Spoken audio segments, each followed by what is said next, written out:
confreiras e confrades da Casa Chico Xavier. Saudações cordiais, tudo bem? Eu sou o professor Danilo Cruz.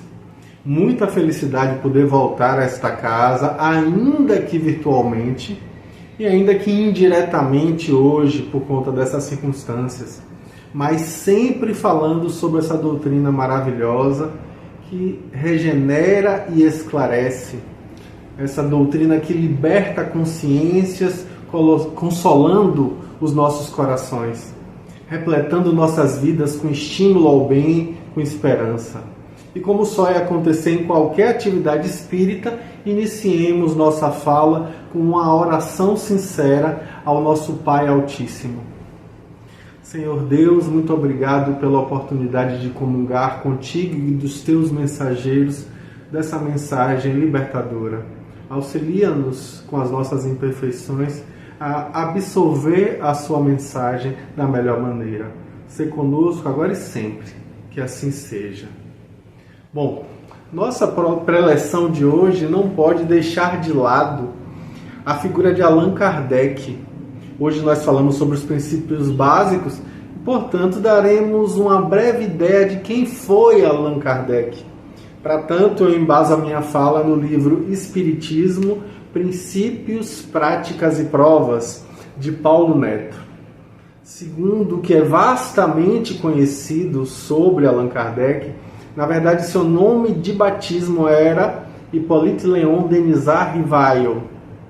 Ele nasceu no dia 3 de outubro de 1804, na cidade de Lyon, na França. Ele era filho de um juiz, Jean-Baptiste Antoine Rivail, e sua mãe chamava-se Jeanne Louise Duhamel. Eles professavam a religião católica. Ele desencarnou no dia 31 de março de 1869, aos 65 anos, por conta de uma ruptura de um aneurisma.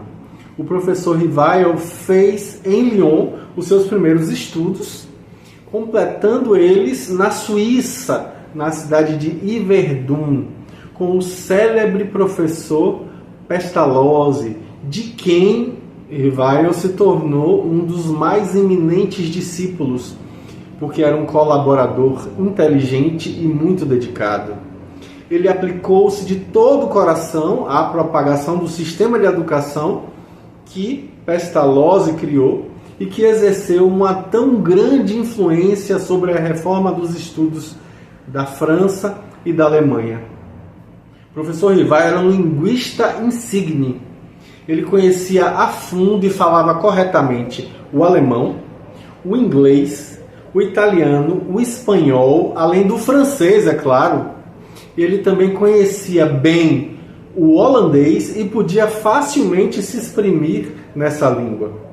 Além de membro efetivo de 12 associações culturais francesas, entre elas, inclusive, a famosa Academia Real de Arras, também foi autor de várias obras na área de educação. Por exemplo, o Plano Proposto para a Melhora da Instrução Pública, lá de 1828. Ele escreveu também o Curso Teórico e Prático de Aritmética segundo o método Pestalozzi para uso dos professores e mães de família, lá de 1829. O livro também Gramática Francesa Clássica, de 1831, que era um manual para exames de capacidade. O livro também Soluções Racionais de Questões e Problemas de Aritmética e Geometria, de 1846. Ele também escreveu o Catecismo Gramatical da Língua Francesa, de 1848. Ele também escreveu os programas de cursos ordinários de Física, Química, Astronomia e Fisiologia que professava no Liceu Polimático. Ele escreveu também os ditados normais dos exames da Prefeitura de Sorbonne, melhor dizendo, acompanhados de ditados especiais sobre as dificuldades ortográficas, lá em 1849. Fora essas obras didáticas muito importantes, o professor Hippolyte Rivail, também fazia contabilidade de casas comerciais, passando então a ter uma vida minimamente tranquila em termos monetários. Seu nome era conhecido e era muito respeitado, e muitas das suas obras foram adotadas, inclusive pela Universidade de França.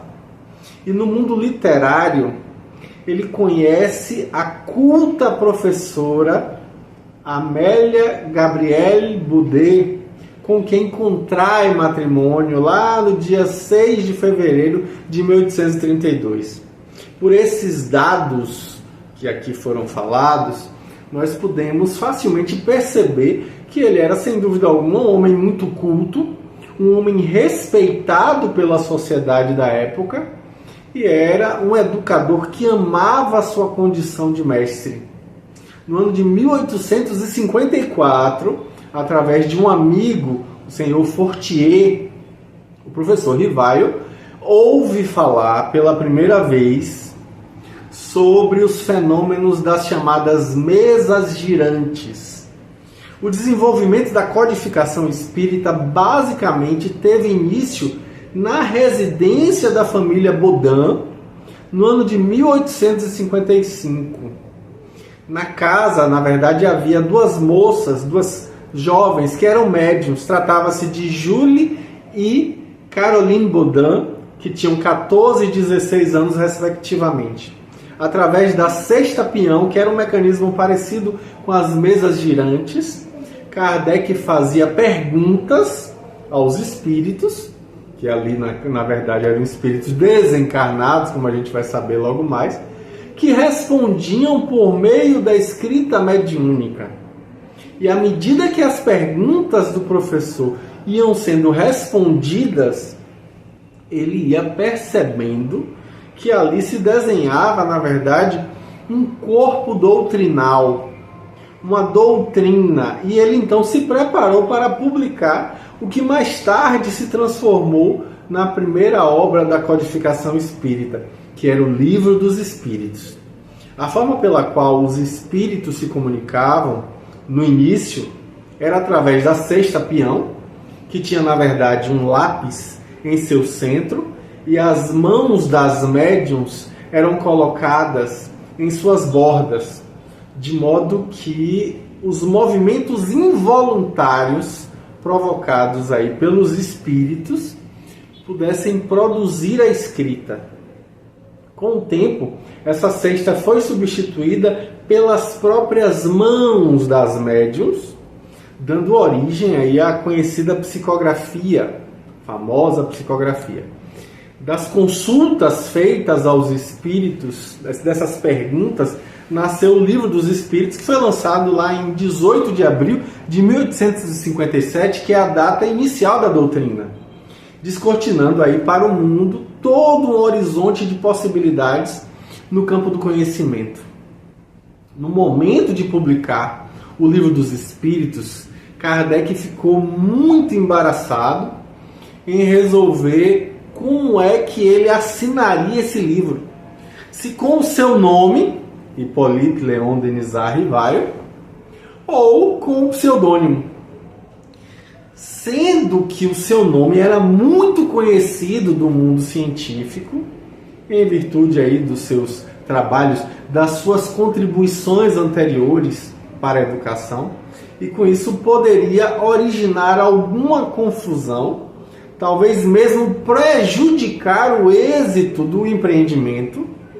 Ele, usando de uma informação que foi dada por um espírito a respeito do nome que ele teve anteriormente, em uma encarnação anterior, quando ele viveu entre os druidas, ele passou a assinar como Allan Kardec, um pseudônimo que ele adotou aí definitivamente. Os livros relacionados à doutrina espírita que ele escreveu foram vários. Dentre eles se destacam o Livro dos Espíritos, lá de 1857, como a gente falou, o livro O que é o Espiritismo, de 1859, primeiro livro espírita que eu li, o Livro dos Médiuns, de 1861, Depois veio o livro O Evangelho segundo o Espiritismo, de 1864. O livro O Céu e o Inferno, de 1865. A Gênese, de 1868. E aí destaque para a Revista Espírita, de 58 a 1869. O Espiritismo, segundo a definição do próprio Kardec, tem 3 aspectos.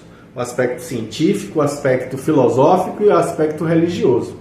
O Espiritismo é uma ciência na medida em que estuda, à luz da razão e de pesquisas específicas, os fenômenos mediúnicos, ou seja, os fenômenos provocados pelos espíritos e que são fatos naturais. Para nós espíritas não existe o sobrenatural.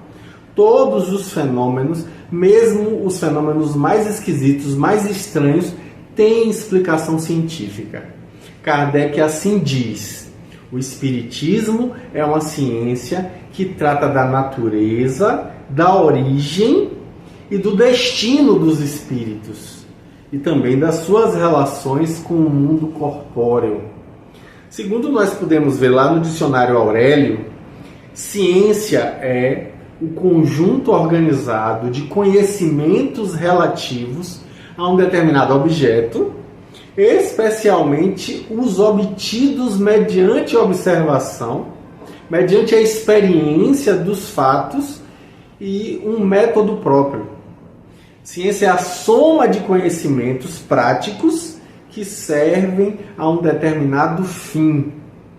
E aí a gente vai ver que o Espiritismo é uma ciência, assim como também é uma filosofia, porque dá uma coerente e exata interpretação da vida. Toda a filosofia gera uma ética. E aí sua força está justamente na sua filosofia, no apelo que dirige à razão e ao bom senso. E como filosofia, a doutrina espírita compreende justamente todas as consequências morais que dimanam dessas relações que se estabelece entre nós, os encarnados, e os espíritos desencarnados. Ainda lá no Aurélio, nós vamos perceber que a palavra filosofia vem do grego, filosofia, que significa amor à sabedoria.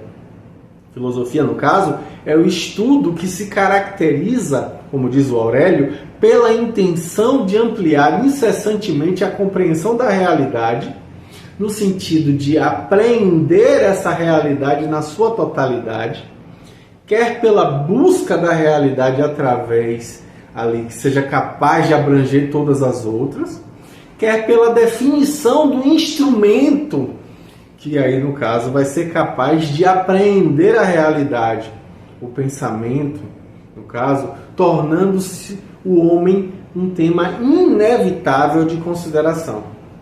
Então nós vemos que o Espiritismo é também uma filosofia, assim como é uma religião, porque tem também por fim a transformação moral do homem, retomando os ensinamentos de Jesus Cristo para que eles sejam aplicados na nossa vida diária, no nosso cotidiano. A doutrina espírita revive o cristianismo primitivo, lá na sua verdadeira expressão de amor e caridade. E com isso nós vemos que, para o Aurélio, esse mesmo dicionário, religião é lá colocado como sendo a crença na existência de uma força sobrenatural, considerada aí como criadora do universo e que, como tal, deve ser adorada e obedecida. E aí a gente vê que lá no Aurélio continua dizendo que qualquer filiação ao sistema específico de pensamento ou crença que envolve uma posição filosófica, ética, metafísica, etc., é por si uma religião. Que também a religião é um modo de pensar ou agir através de princípios. A doutrina espírita é uma religião. E um ponto importante é que não tem dogmas. E assim Kardec escreve no livro A Gênese: o Espiritismo, caminhando com o progresso, não será jamais ultrapassado, porque se novas descobertas lhe demonstrarem que está em erro sobre um ponto, modificar-se-á sobre esse ponto, e se uma nova verdade se revela, ele a aceita. O Espiritismo não busca fazer proselitismo, divulgação, e muito menos ir atrás de quem tem religião. Por quê? Porque Allan Kardec afirma lá no livro O que é o Espiritismo, que o Espiritismo, na verdade, tem por finalidade combater a incredulidade, combater as suas funestas consequências, fornecendo provas patentes da existência da alma e da vida futura. O Espiritismo se dirige, pois, àqueles que em nada creem ou que de tudo duvidam. E o número desses não é pequeno, afirma Kardec, como bem sabeis. Os que têm fé religiosa e a quem essa fé satisfaz, dele não tem necessidade. Aquele que diz, eu creio na autoridade da igreja e não me afasto jamais dos seus ensinos, sem nada buscar além dos seus limites, o Espiritismo responde, como diz Kardec, que não se impõe a pessoa alguma e que não vem forçar nenhuma convicção. Olha que interessante. A doutrina espírita não quer convencer, não quer impor, ela expõe. Quem quiser, pega. A doutrina dos espíritos, na verdade, revela conceitos novos, mais aprofundados a respeito de Deus, a respeito do universo, do ser humano, dos espíritos, das leis que regem a vida. O Espiritismo revela ainda o que nós somos, de onde nós viemos, para onde nós rumamos, qual é o objetivo da nossa existência aqui no planeta Terra, qual é a razão da dor, qual é a razão do sofrimento, da angústia. Então o Espiritismo nos traz conceitos novos sobre o ser humano e tudo que cerca o ser humano. E o Espiritismo toca em todas as áreas de conhecimento, de todas as atividades do comportamento humano. O Espiritismo abre uma nova era para a regeneração da humanidade. Nós percebemos claramente que o Espiritismo pode e deve ser estudado, analisado e praticado em todos os seus aspectos fundamentais, porque tocam na vida, no aspecto científico, filosófico, religioso, ético, moral, no aspecto educacional, social. Então, em tudo toca. Então, os ensinamentos fundamentais do Espiritismo incluem o fato de que Deus é a inteligência suprema, causa primeira de todas as coisas. Deus é eterno, é imutável, imaterial, é único, onipotente, soberanamente justo e bom. Nós vemos também que o Espiritismo apregou que o universo é a criação de Deus, abrange todos os seres racionais e irracionais, animados e inanimados, materiais e imateriais. E além do mundo corporal, a habitação dos espíritos encarnados, que são os seres humanos, existe também o mundo espiritual, que na verdade é a habitação dos espíritos desencarnados. E aí nós vemos que Kardec nos apresenta na doutrina espírita que no universo há outros mundos habitados, com seres de diferentes graus de evolução, iguais à Terra, mais evoluídos, menos evoluídos que os seres humanos que aqui estão encarnados. Então todas as leis da natureza são leis divinas, pois Deus é o seu autor.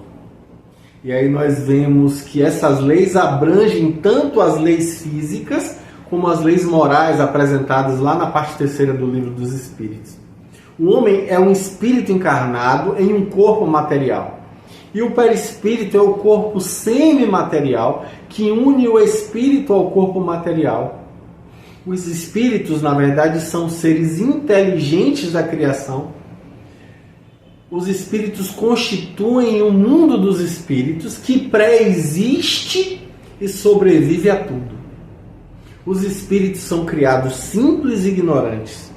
Eles evoluem intelectual e moralmente, passando de uma ordem inferior para outra ordem mais elevada, até chegar na perfeição, onde eles vão ter a possibilidade de gozar de uma felicidade inalterável.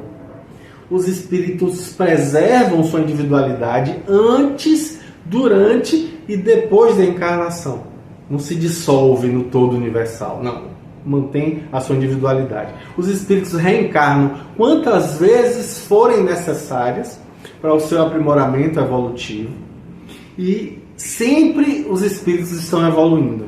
Em suas múltiplas existências corpóreas, eles podem até estacionar, mas eles nunca regridem espiritualmente, evolutivamente falando.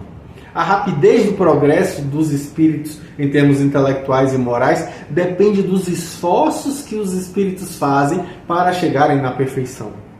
Os espíritos pertencem a diferentes ordens, conforme o grau de perfeição que eles tenham alcançado.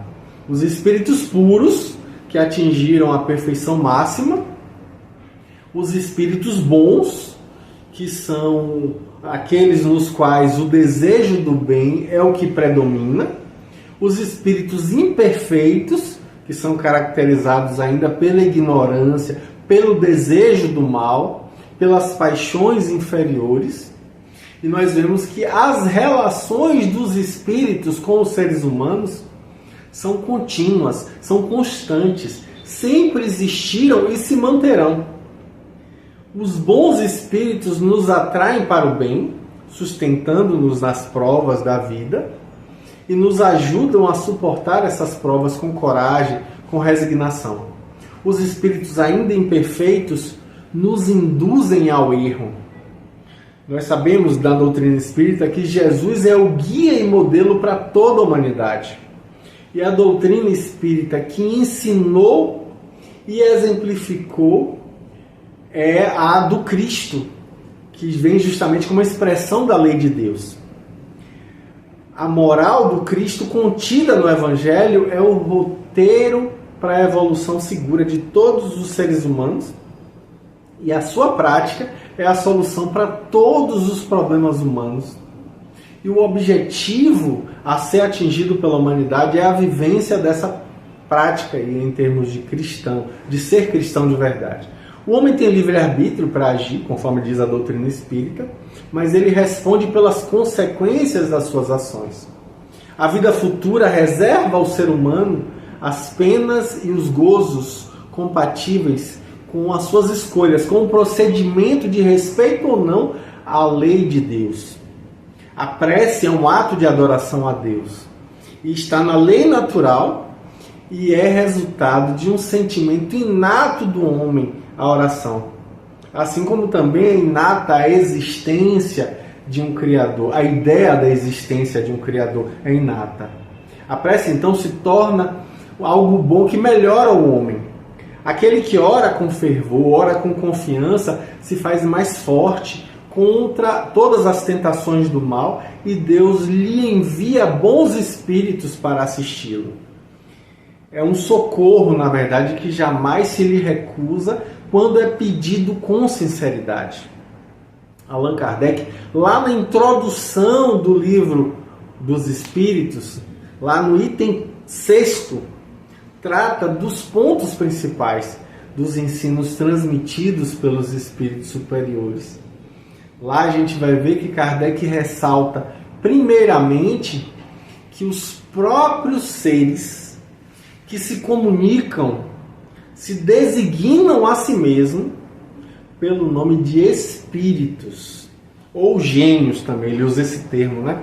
Se declarando alguns, pelo menos, terem pertencido a homens que viveram na Terra, ou seja, foram encarnados na Terra. Os espíritos compõem o mundo espiritual, como nós constituímos, como coloca Kardec na introdução do livro dos Espíritos, o mundo corporal durante a vida terrena. Então, Kardec passa em seguida a resumir os pontos principais na introdução, dizendo que Deus é eterno, Deus é imutável, Deus é imaterial, é único, é onipotente, é soberanamente justo e bom. Como eu disse há pouco, ele criou o universo, que abrange aí todos os seres que, no caso, são os inanimados, os materiais, os animados, os imateriais. Então ele vai dizer que os seres materiais, na verdade, constituem o mundo visível e os seres imateriais constituem um mundo invisível, ou espírita, como ele fala, o mundo dos espíritos. Então, o mundo espírita, ou o mundo espiritual, é um mundo normal, é o primitivo, é o eterno, pré-existente e sobrevivente a tudo.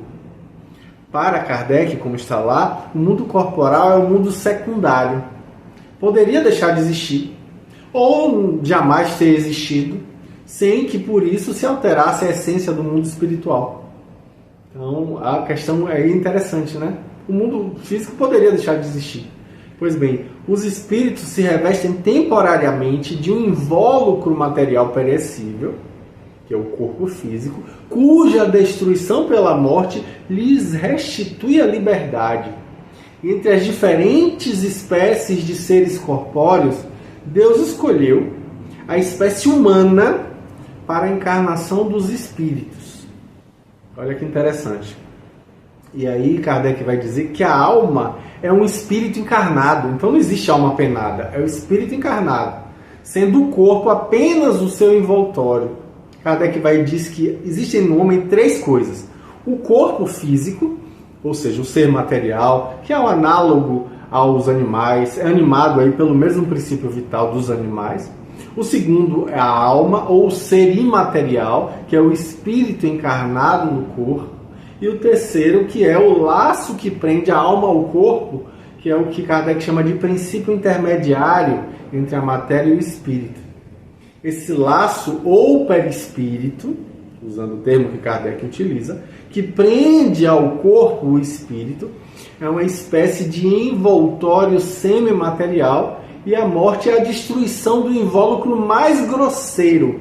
O espírito conserva o perispírito, que na verdade serve para o espírito como se fosse um corpo etéreo, como fala Kardec, que é invisível para nós no estado normal, porém pode tornar-se acidentalmente visível e mesmo tangível, como sucede aí no fenômeno das materializações, das aparições.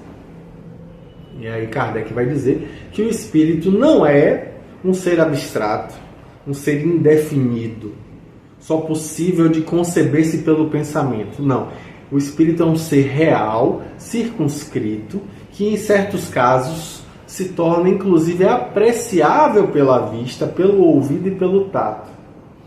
Kardec diz que os espíritos pertencem a diferentes classes, questão de número 100 e seguintes do Livro dos Espíritos, e não são iguais nem em poder, nem em inteligência, nem em saber, nem em moralidade.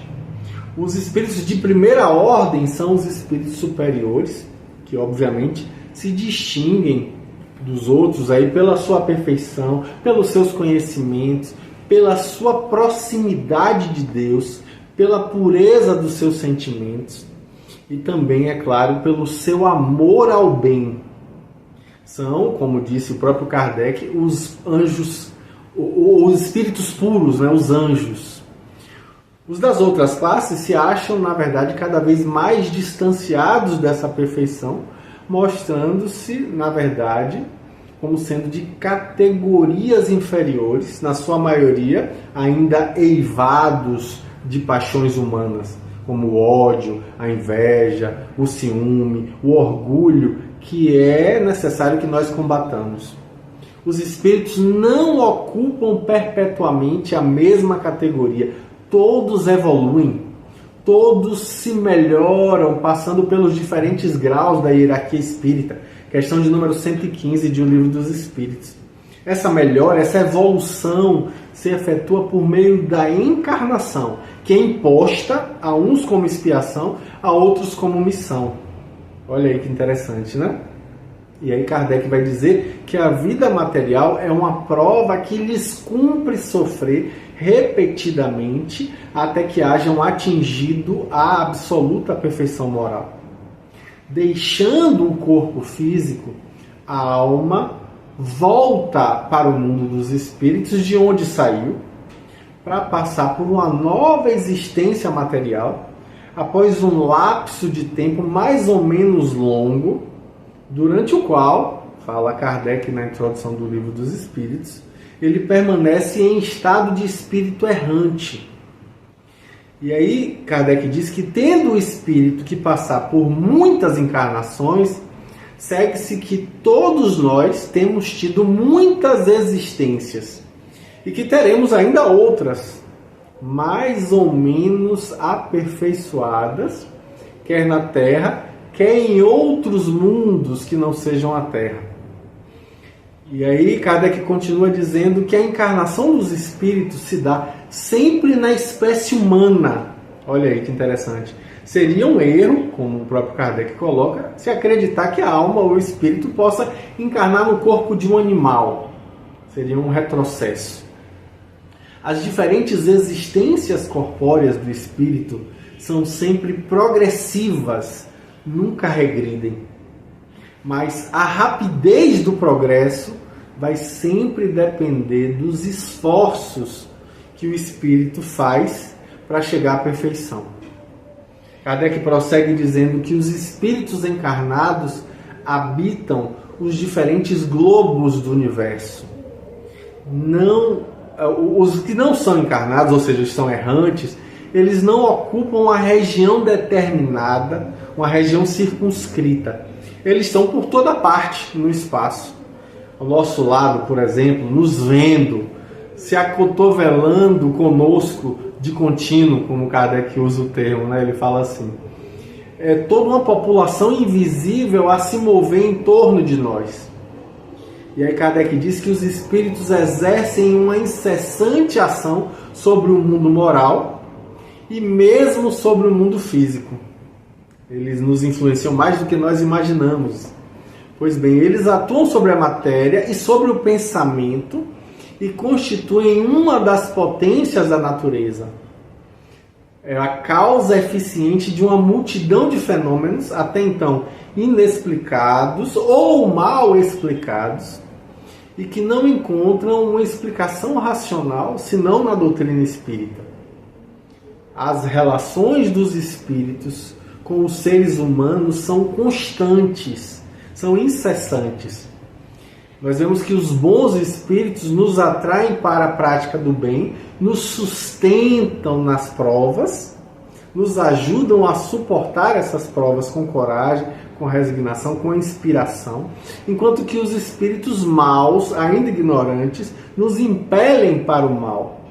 Para eles é um gozo, é uma felicidade, entre aspas, nos ver sucumbir e nos assemelharmos a eles. As comunicações dos espíritos com os homens são ocultas ou ostensivas. As ocultas se verificam, na verdade, pela influência boa ou má que eles exercem sobre nós, à nossa revelia, muito frequentemente através da inspiração. Cabe ao nosso juízo discernir as boas das más inspirações, como o próprio Kardec afirma. Os espíritos se manifestam espontaneamente ou mediante uma evocação. Olha aí, fala interessante, né? E aí Kardec prossegue dizendo que os espíritos são atraídos na razão da simpatia que lhes inspire a natureza moral do meio que os evoca. Os espíritos superiores sempre se comprazem nas reuniões sérias, onde predominam aí o amor do bem, onde predomina o desejo sincero por parte das pessoas que compõem a reunião, do desejo deles de se instruírem, de se melhorarem. A presença dos espíritos bons afasta os espíritos inferiores, que inversamente encontram um livre acesso e podem fazer de tudo aí com toda a liberdade entre pessoas frívolas, entre pessoas que são impelidas unicamente pela curiosidade e onde, obviamente, quer que existam ali pessoas más, maus instintos. Aí Kardec diz que distinguir os bons dos maus é extremamente fácil. Ele diz que os espíritos superiores usam constantemente de uma linguagem digna, de uma linguagem nobre, de uma linguagem repassada da mais alta moralidade. Enquanto que a linguagem dos espíritos inferiores, ao contrário, é inconsequente, é trivial, a miúde, e é até grosseira.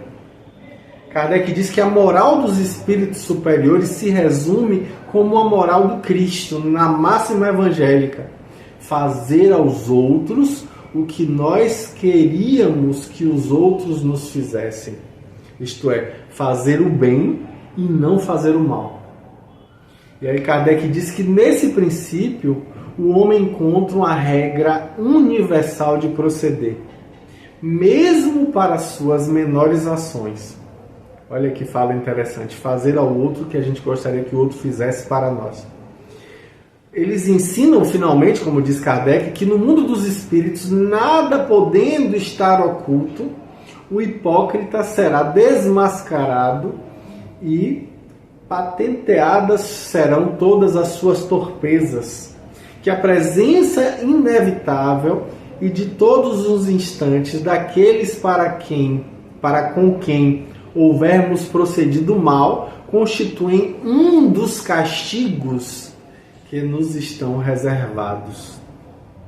Kardec diz que ao estado de inferioridade e superioridade dos espíritos correspondem penas e gozos desconhecidos na Terra.